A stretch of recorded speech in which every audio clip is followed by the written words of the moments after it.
everybody. Welcome to Critique the Critics, the show where we look at movie critics and audience reviews and make fun of them. Or critique them, but usually it's making fun of them. My name is Tech. And I'm Kojak, and we don't critique. We kind of critique. We critique with a veil of humor. That's what we do. It's like, what's under that fondant? Well, the only way to know is to cut into it. With a lightsaber. So we're going to take a look at not true facts, or fake facts as we like to call them. Yeah. We're going to look at some audience reviews from Rotten Tomatoes, but first we're going to read a critic's review of Star Wars The Rise of Skywalker. Mm-hmm. Yes. And who did I pick, you ask? Episode 9. I don't remember. We picked someone from Cineview. Cineview.com, and we picked Christopher McKell? I'm assuming it's McKell. Matchell. I doubt it's Matchell. Oh, we will call him Matchell. Matchell it is. What's up, Chris Matchell? And it does say spoilers. If you haven't seen this movie at this point, I don't know what to tell you. I'm sorry. It's been long enough. Yeah, exactly. Let's do it.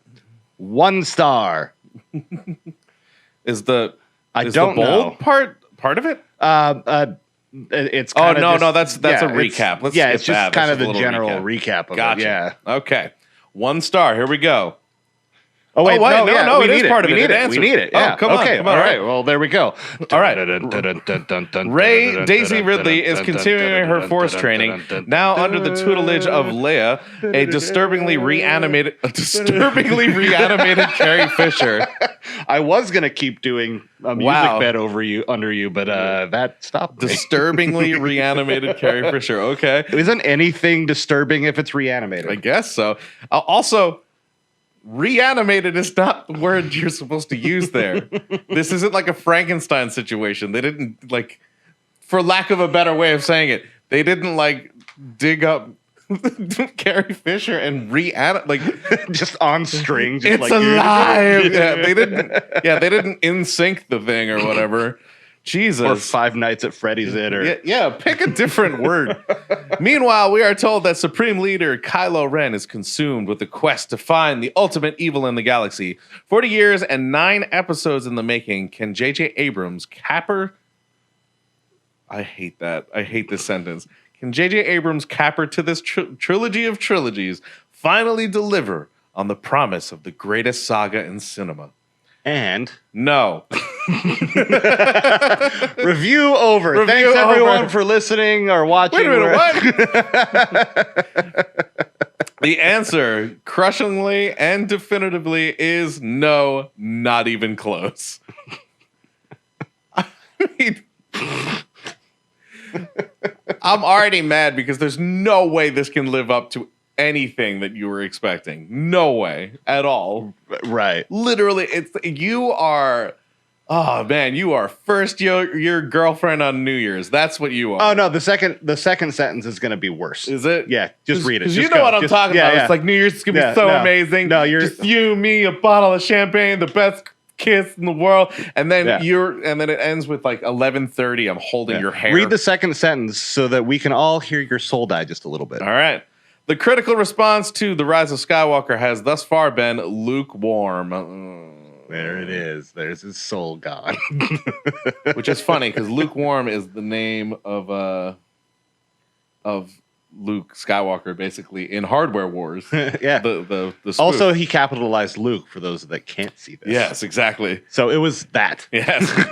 Garnering the lowest aggregate scores for a Star Wars film since the dreaded days of the prequels. But even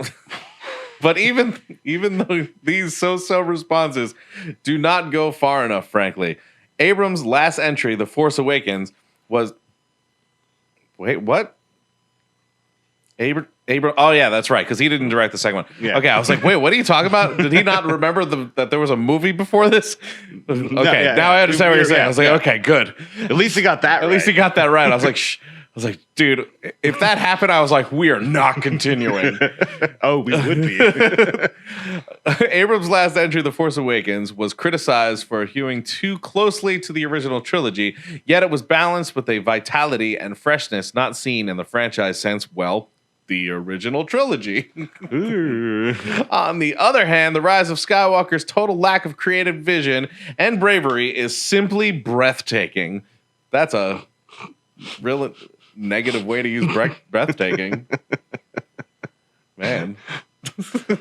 Now I don't know how you're going to use words. Falling victim to the worst excesses of Abrams' notorious and vapid mystery box story structure while pandering to the vilest and stupidest demands of the franchise's Sith-like fanboy hordes. Jesus. What that salt?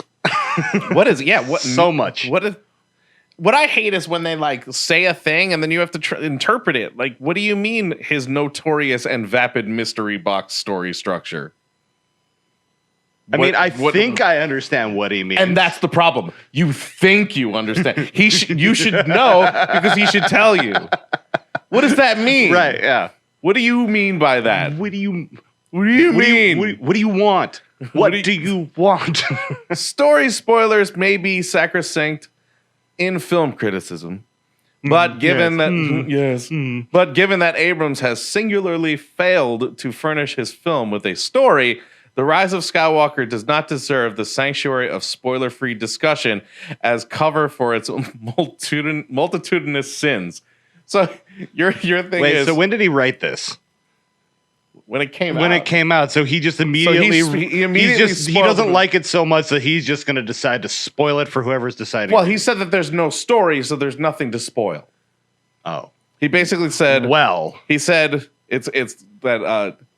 he failed to furnish his film with a story, therefore it doesn't deserve to be spoiler-free. Right. So I can spoil whatever the hell I want because I don't think there's a story here. That's where he went with this. I hate you. Yeah, that's rude. That's super rude. I don't talk to one of my neighbors anymore because I said, don't tell me about the movie, and he said the first scene. Yeah, exactly. Exactly. Also, don't you have like... That's the thing. That's why we do this in the first place. Like, shouldn't you have some sort of, like, moral code where you don't spoil a movie for people or you let them know ahead of time that you're going to spoil the movie or whatever?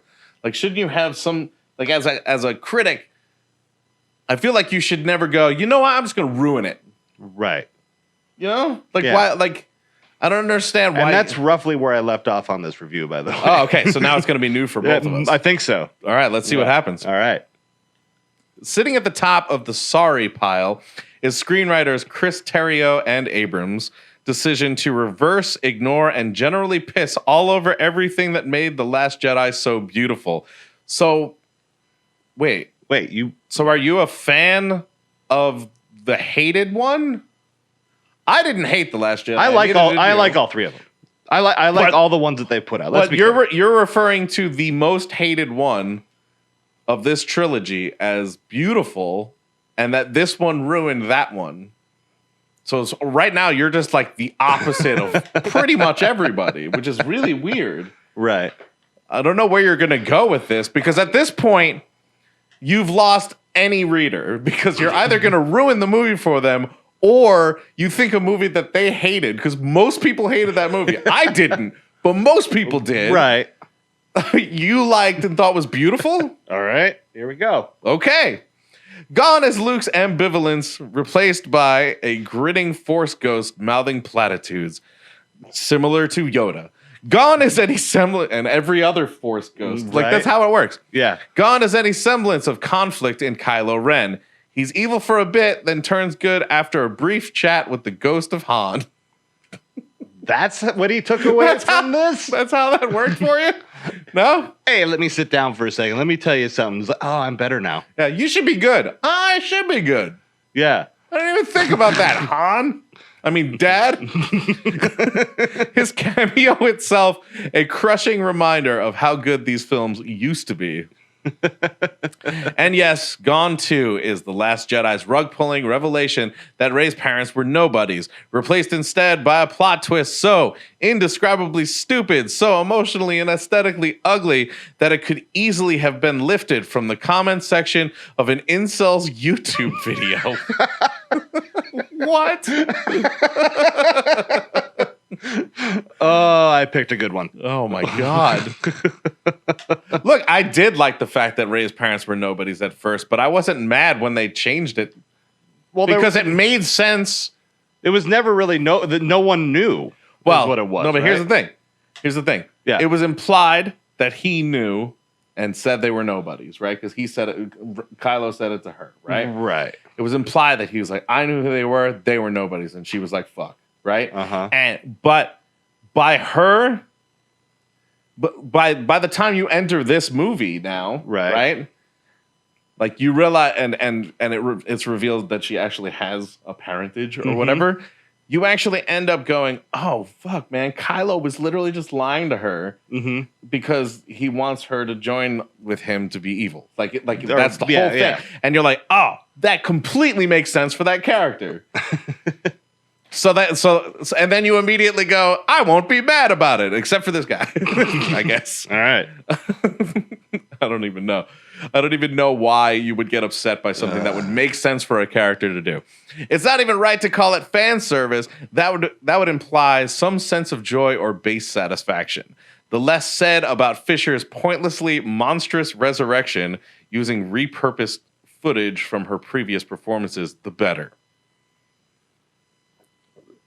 That's out of nowhere. That line is out of nowhere. That was where it goes. It belongs there. I guess. I don't know. Like why he thought of it later. Yeah, and then he's like, where? Yeah, he's like, where do I put this? Yeah, it's like it's not good enough for like the last line. It's like, oh shit, I forgot to add baking powder. Like, and then you pull pull it out of the oven. The finish shake, just kind of like and back in. The chemistry between the principal cast has all but evaporated, sucked down by the vacuum of plot twists and execrable. I don't even know if that's the word. Do you know that word? I don't know that word. No. I think execrable? I don't even. Sure. Exposition. Written presumably with an eye on appeasing the pseudo critics who whinge when. Whinge? Oh, I hate that word. When not every detail is laid bare. Case of the whinge. Yeah. When not every detail is laid bare in front of them. The return of Emperor Palpatine, meanwhile, is a joke. Any menace that he once had gone in a nonsense of gone. He's like more powerful than like he's crazy powerful. Like insanely powerful. What? And like weirdly messed up and like attached to a thing and all like right. You know what I mean? This is that really? I mean, I understand that you're not a kid, but if I was if I was a kid, I mean, Darth Vader and the Emperor were both like, whoa, Darth Vader, whoa, the Emperor. Like they have such a presence. Right. If I was a kid watching this movie and I saw the Emperor and everything that happened with him, I'd be like, oh my God. I'd lose it. I would completely lose it. Right. Weird. I don't get that. I don't know. His inevitable demise is as visually spectacular as it is emotionally hollow. Yeah. Mm-hmm. Of course, he's going to be like, it looks pretty. Yeah. You know, I mean, I liked how it looked. Hey, I wonder if they're going to be up for special effects at the Academy Awards. They were.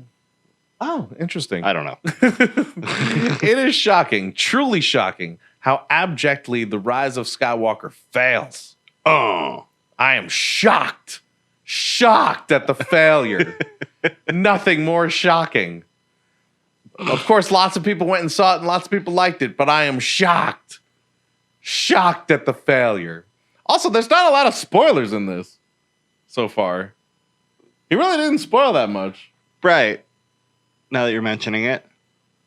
I mean, we're not even, I know we're pretty close to done, but this might be the last I think this is the end, but like, he hasn't really spoiled much. Yeah. Yeah. Yeah. There you go. All right. Let's keep going and see if anything gets spoiled. Even the prequels, as shoddy as they were, at least offered something approaching a creative vision. I mean, if you're into politics, sure. I mean, if you wanted to see a political drama for 3 movies that every once in a while had sword fights, great. Sorry. How you said it. Yeah.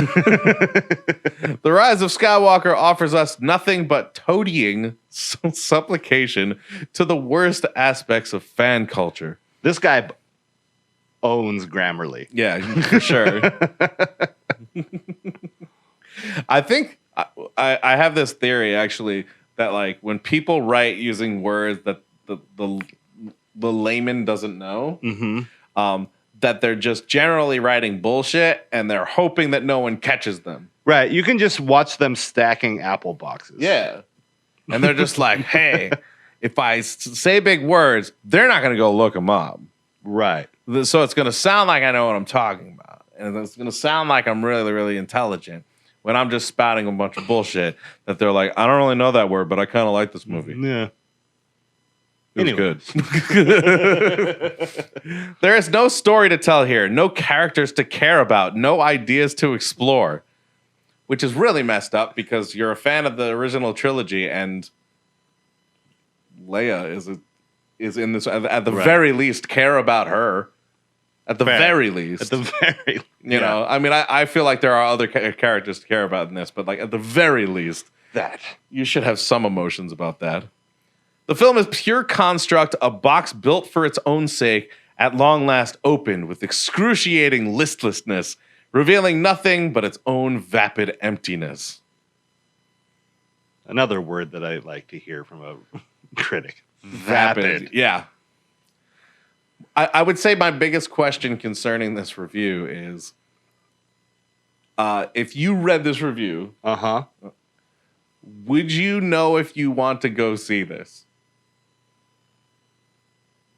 I don't know whenever I read any review. But you don't. But you know what I mean? Like, did he in any way give you any inclination of like whether or not you should see this? Like he certainly says he didn't like it. He certainly says it's bad. Certainly says there's no story and it's completely empty and bullshit.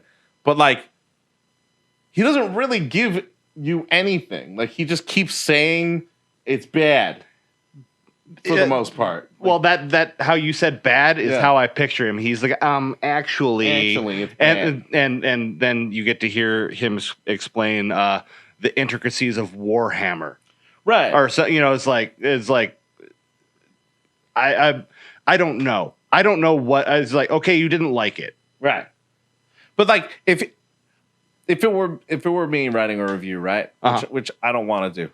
So, in case anyone was wondering, we will for a price, yeah. But our way. But look, if I was going as far as to say that Palpatine was no longer like menacing, right? I would go because of this, yeah. But he just goes, he's not.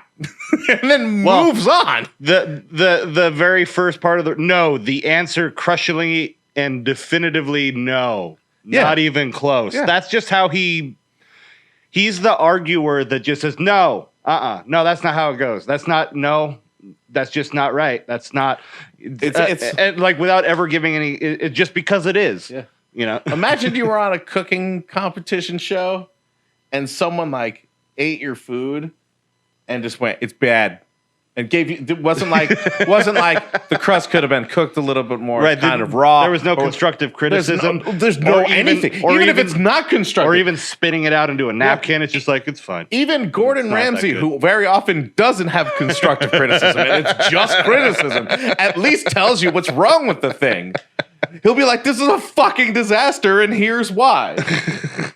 You might not learn anything because he's yelling at you and cursing at you in a luscious British accent, but at the very least, he has a reason to back up whatever he's talking about instead of being like, this is gross, let's move on. And now's the part of the show where we tell you 3 completely and utterly fake facts. In fact, this segment's called Fake Facts. Episode 9 was originally going to be titled Star Wars Daddy Issues. The title wasn't used simply because that's the overarching theme of the entire fucking universe.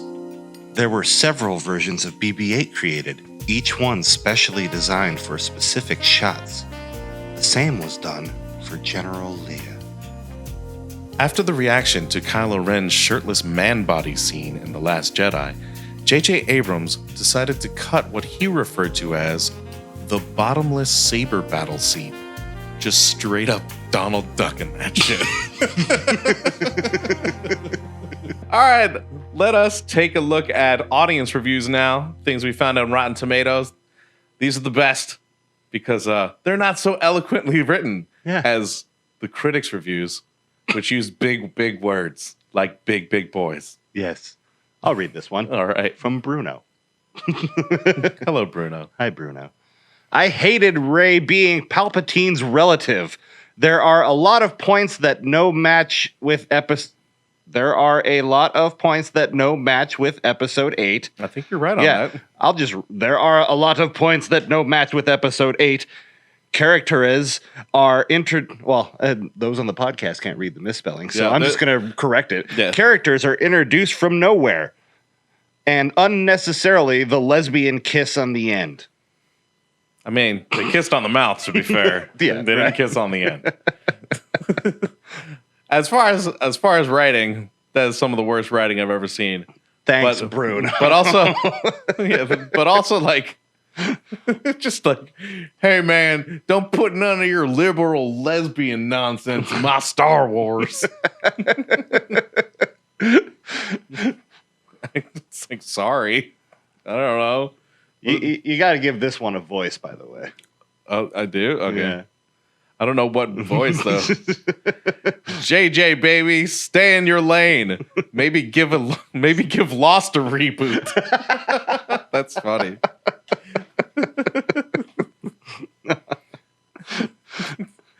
So, I mean, people will complain about that, too. Yeah.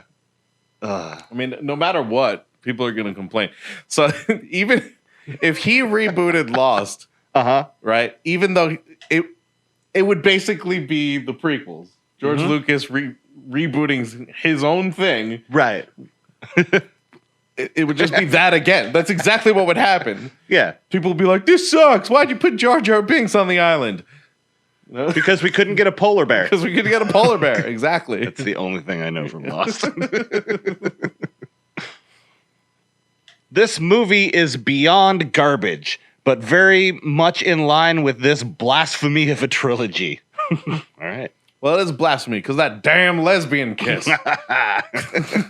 The day will come where Disney acknowledges just how badly these movies went and will work on a complete redo with a story more in line with George Lucas's vision. In all these years under the Disney umbrella, only Rogue One and The Mandalorian are worthwhile. Wow. Huh. But they got your money, so do they care? Yeah. Also, what was George Lucas's vision? The prequels. I guess. I mean, he made 3, and then he made another 3. And they don't really match up that well. Not really. So what was his vision? It's a fair question. It's a fair question. Because this person seems to know George Lucas's vision better than George Lucas and Disney. I mean, that's complete and utter nonsense. Yeah. We have no idea what he wanted to make, and neither did he at all. And neither do you. Yes. Cole. Worse than The Last Jedi, not quite, but still very close to being just as bad. Ugh, Disney killed Star Wars. Man, Disney's being blamed for killing Star Wars, which I think is hilarious. I really do. I do too. Because, well, one thing is people don't look back at the prequels very fondly, right? So, unless you grew up with them, right? Well, that's the only time. But I mean, mainly like, I guess, like, yeah, but like, right. Most people who are looking back, for sure, and so they're not looking at it very fondly. But it was like, okay, but now, like, you can at least see some of the merits of it. Mm-hmm. You understand that there's certain scenes in it that are pretty good. Right. It's okay as far as telling the story, but if it fails in other aspects and everything, right? Yeah. But for the most part, we look back at it and we're like, this kind of isn't that great. So, like, doesn't that mean George Lucas killed Star Wars? Like, Disney had nothing to do with it. I mean, he made the prequels and then Disney bought it. Yeah. Because wasn't it because of the response in some way, shape, or form? I have absolutely no clue. I don't. But see, I don't care. What I think will happen is that, you know, however many years, 20 years or 30 years from I guess it would be for prequels. It would be what? Once Disney buys Warner Brothers, right? Well, no, it's like 20 or 30 years from now, we're gonna look at these movies, and kids are gonna think of them fondly. And some new company is gonna come along, and they have Star Wars now, right? You know, and we're gonna be like, man, this sucks. Globotron killed Star Wars. I wish they could have continued Disney's vision. That just sounds like a company out of Idiocracy. Yeah. I'm a film student. I've endured 4-hour-long films of drying paint, and I almost walked out of this one. Yeah, because they weren't going to fucking grade you. Right. Also, Matthias. No, you did not. I was also a film student. No one does that shit. Stop being a pretentious wanker. Jesus Christ. Pulling out the I was there card. Yeah, I know. The thing is that there are films like that. Like Andy Warhol has like notoriously long films of people sleeping and stuff like that. Right. But you are not forced or made to watch those things. Yeah. In their entirety. You would be failed if that's what you brought in. Yeah. And if you did, you were trying to sleep with someone. That's my theory. Like you were trying to impress someone so that you could sleep with them. All right, Andy Warhol. Well, and then the last one is, well, someone finally ruined my childhood. Took a while. Also, not possible. But people's childhoods have been ruined. They've been getting ruined for a really long time. Right. Like a really... Yeah. What did they do? They went back and changed it. Well, he did. But well, I mean, if he's talking about his childhood, clearly he's either talking about the original trilogy or the prequels. Right. And there have been so many reboots and so many remakes and so many things that have shown up that people have complained about ruining their childhood. Why? How is this the one? That's weird. That's weird that this is the movie. Right. It wasn't like the Ghostbusters movie. I also just hate anyone saying that something ruined their childhood. Me too. Because it's physically, of course, it's not possible. It's not possible at all. You just don't like something that was connected to something that didn't change, that you can still go watch and be like, hey, that was my childhood. Right. I mean, you can still watch the original trilogy and then not watch the other thing. Right. If you don't like the continuation of the story, that's fine. You don't have to continue the story. Show me on the doll where Star Wars touched you, then I'll believe it ruined your childhood. Yeah, it's like saying the album Pop ruined you too. It didn't, because I can go listen to the album I like. Yeah. The many albums I like. I also can. Yeah. Exactly. That was dumb. Oh, you too? No, but like that's a big thing. Like you can have an artist with a collection of material, and then one little thing can happen. And be like, this band's ruined for me forever. It's like, no. If a movie, you don't like that album. If music or like movies are like put you through that much emotional trauma, you're not stable. Yeah, I think you can ruin a story if. Like in the case of The Matrix, right? If the first Matrix sucked, and then the second Matrix was good, right? And then the third Matrix sucked, that would suck. You know what I mean? Right. But that would ruin the whole story. Yeah. But if the first one's good, and then the other two are like kind of meh, I don't need the other two. I don't have to watch the other two. It stood on its own and it's good, so it doesn't matter. I just want to know what they're doing with the new one. Sure, but I don't feel like that trilogy or that story or idea got ruined for me just because of that. Because that's not how I'll still go watch the first one. And because that's not how things work. Yeah. You can still go watch it. Like I don't. Right. It doesn't make any sense. I don't know, man. I guess buy a sports car and like have sex with models. I don't know what you need to do, Nick. I don't know where you're at in your life. I mean, don't threaten me with a good time. Exactly.